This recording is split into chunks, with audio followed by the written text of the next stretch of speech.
Many years ago, in the village of Oko, there was a princess named Aku. Aku was the daughter of King Amanzi. Aku was a very fat princess, unlike her younger sister Ola.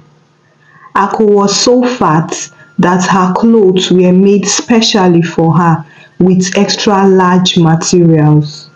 Because of her size, people gossiped about her and men avoided her.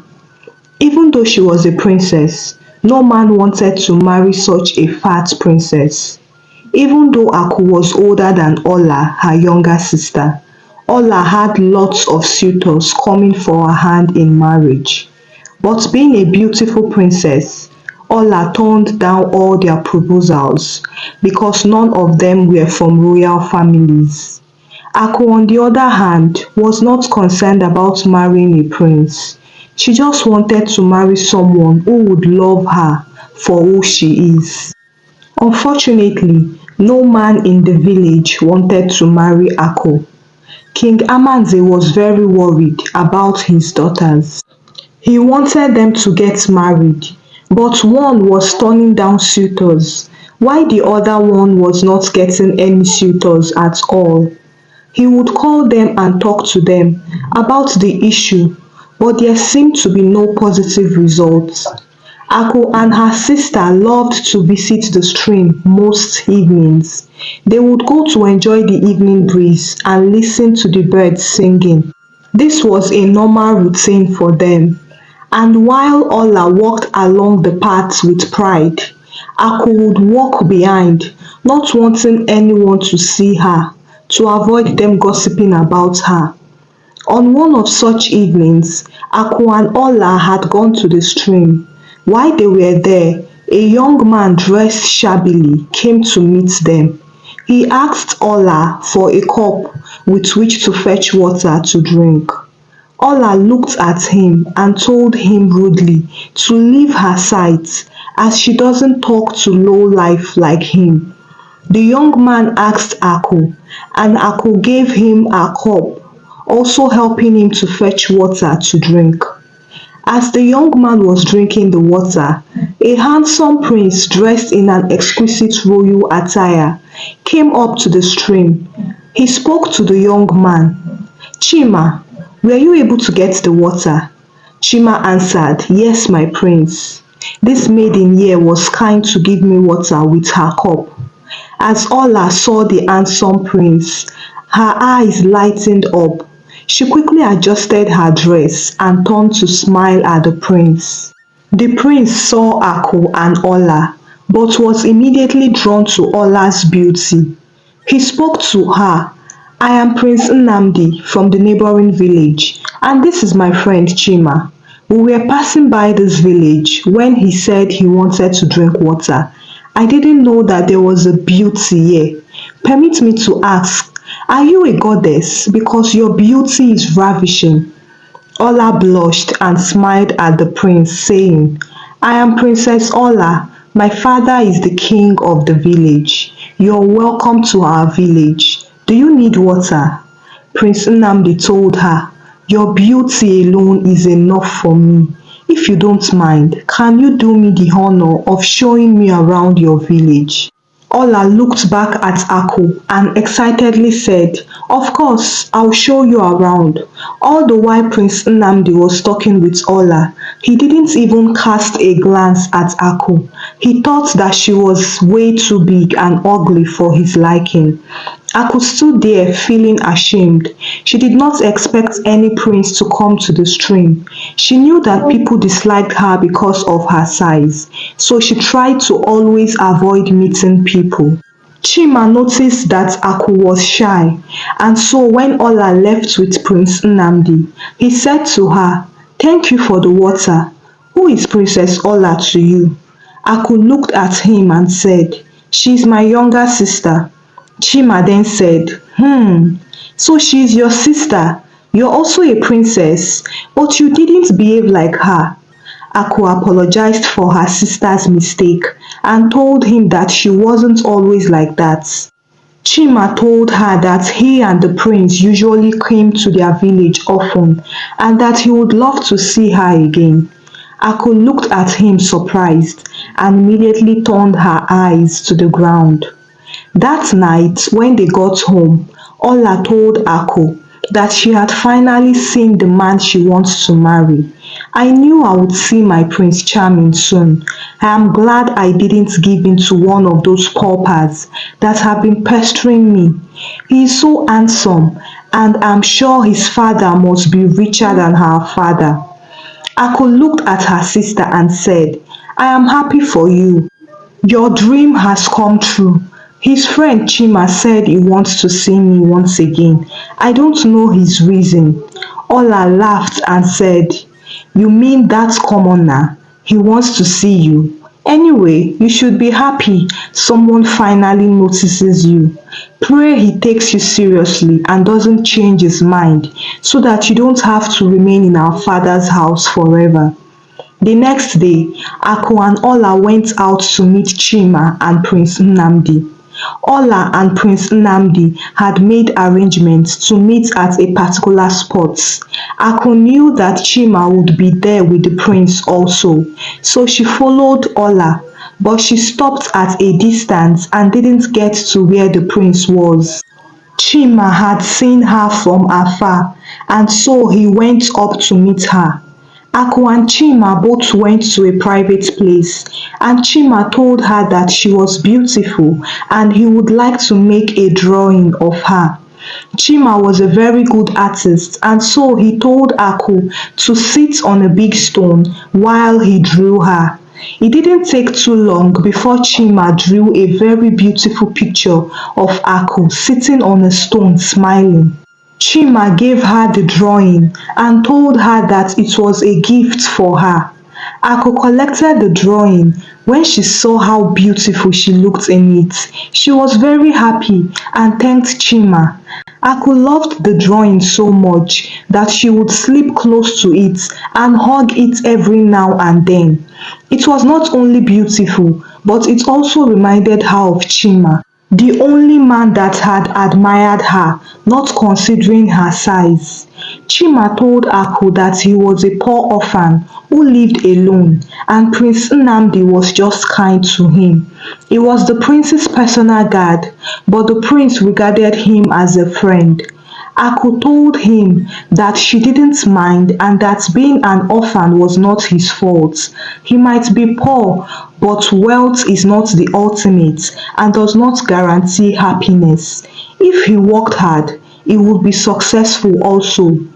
Aku and Chima continued to meet often, and Chima would draw a different and beautiful design of Aku each time. They grew fond of each other and soon fell in love.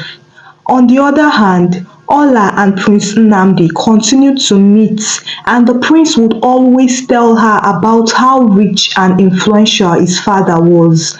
He was going to be the next king, and all the wealth would be his. He would give Ola gifts of beautiful wrappers and beads.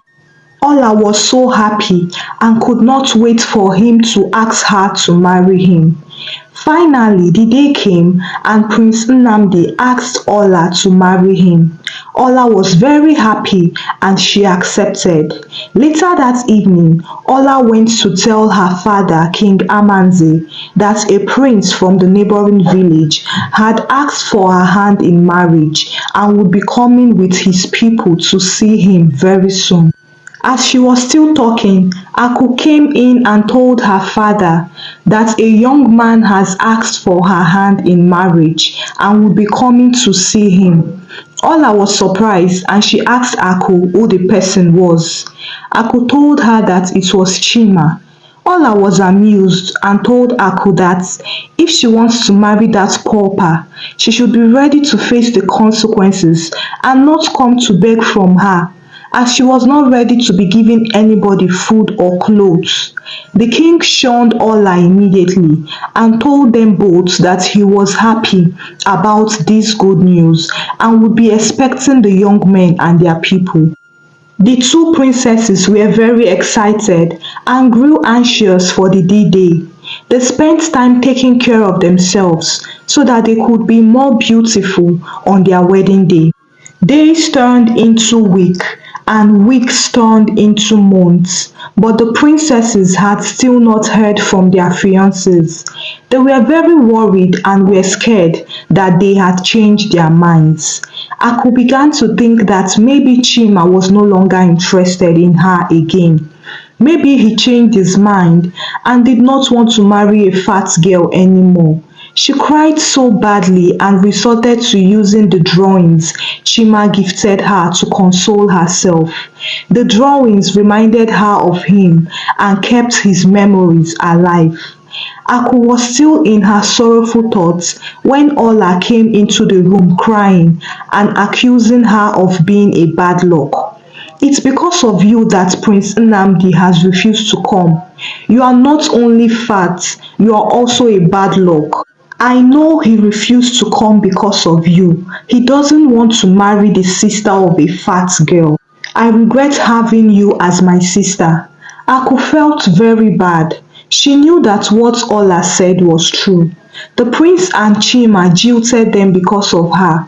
She did not intend for this to happen. She felt sorry for her sister. She wished she had stayed away from Chima. At least the prince would still be with her sister Ola. She tried apologizing to her, but Ola angrily stormed out of her room. Exactly 3 months later, a young man came to the palace of King Amanze looking for Princess Ako and Princess Ola. He said that he was from the neighboring village and he was sent by Prince Chima and Nnamdi. Ola looked at him disdainfully and corrected him. You mean to say Prince Nnamdi? The young man continued. They apologize for their long absence and silence from you. It was due to the emergency war that broke out between our village and our enemy village. The prince and his bodyguard had to go with the warriors to attend to the matter, but everything is settled now. Please accept their apologies. Aku and Ola were very happy that their assumptions were wrong. The men didn't abandon them after all. Aku asked the young man, how are they? I hope they are in good condition. The young man told Ako, yes, they are very well. They also sent me to tell you that they will be coming with their kinsmen to see your father in 4 days. The princesses were very happy. At last, they will be getting married. Ola was very overjoyed. Finally, she would be the wife of the heir apparent, the next queen of the village. She turned to Ola and told her, I'm sorry I accused you wrongly. I couldn't think of any other reason as to why Prince Nnamdi stayed away from me.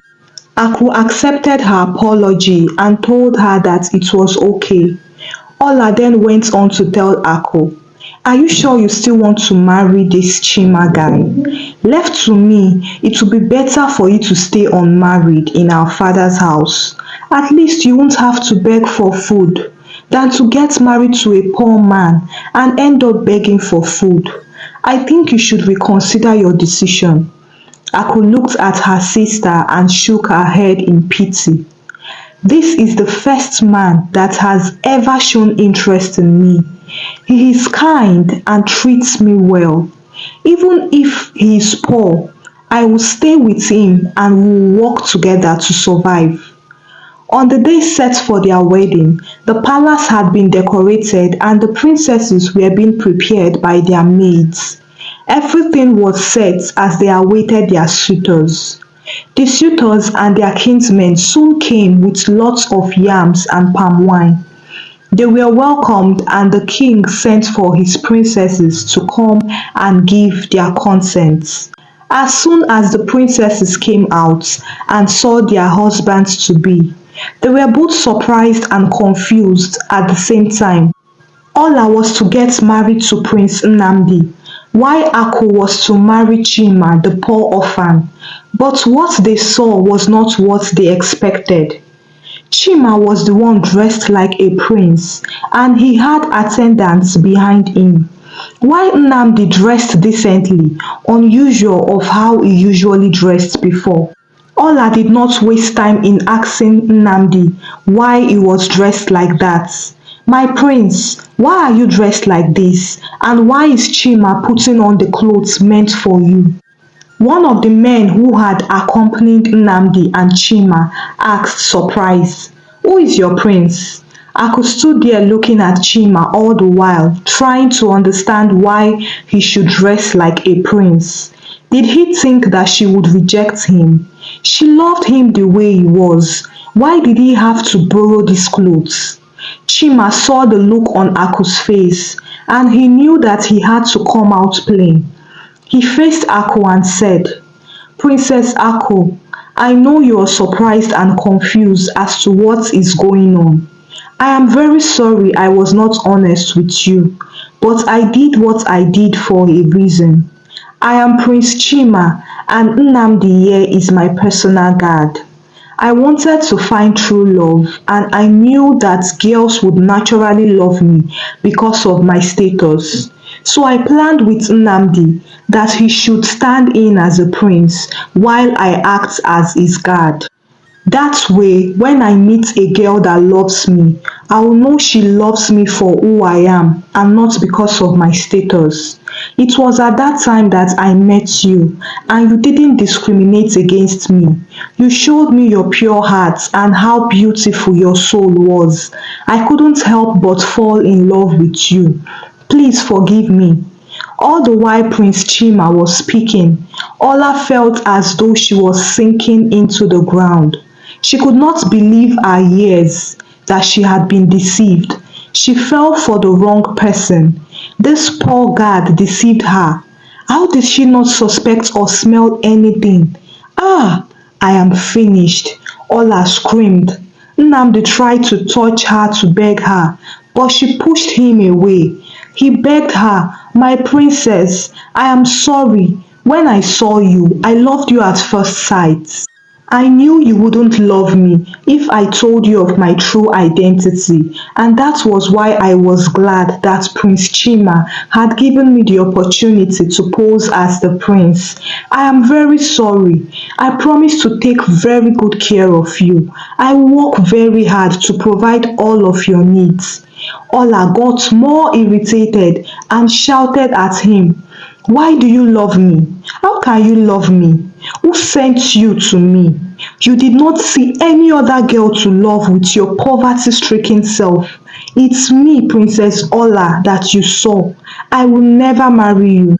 King Amanze, who had been watching the drama all the while, understood the whole situation and cut Ola short. "Even though I don't approve of what these young men did, they have apologized and there is no going back. You both must marry them. After all, you loved them and brought them here in the first place. So this revelation should not change anything." Aku had no issue in agreeing to marry Prince Chima because she loved him in spite of his status after all. So she considered this a blessing to her for all the rejection she had faced from men. Ola, on the other hand, was adamant to marry Nnamdi, but she had no choice as her father had commanded that the wedding must hold. And so that was how the fat and rejected princess got married to a wealthy prince, while Ola, the beautiful and proud princess who rejected different men's proposals, finally got married to a poor orphan bodyguard. The moral of this story is found in the popular saying, "All that glitters is not gold." Appearance can be deceptive, but the heart can never deceive you. Irrespective of your appearance, if you have a good heart and are kind, you will surely attract good and genuine people. Many people have lost out on good people in their lives because they did not come in the way they expected. Always remember that most times what we have prayed for might come to us in ways that are not seemingly beautiful. Don't miss out on a good opportunity because you went looking for it in the wrong place. Remember, gold can be covered in debt. Thank you for watching. What moral lesson can you deduce from this story? Share with us in the comment section. Subscribe for more stories. Also like and share this story to your loved ones till I bring another story your way. Bye.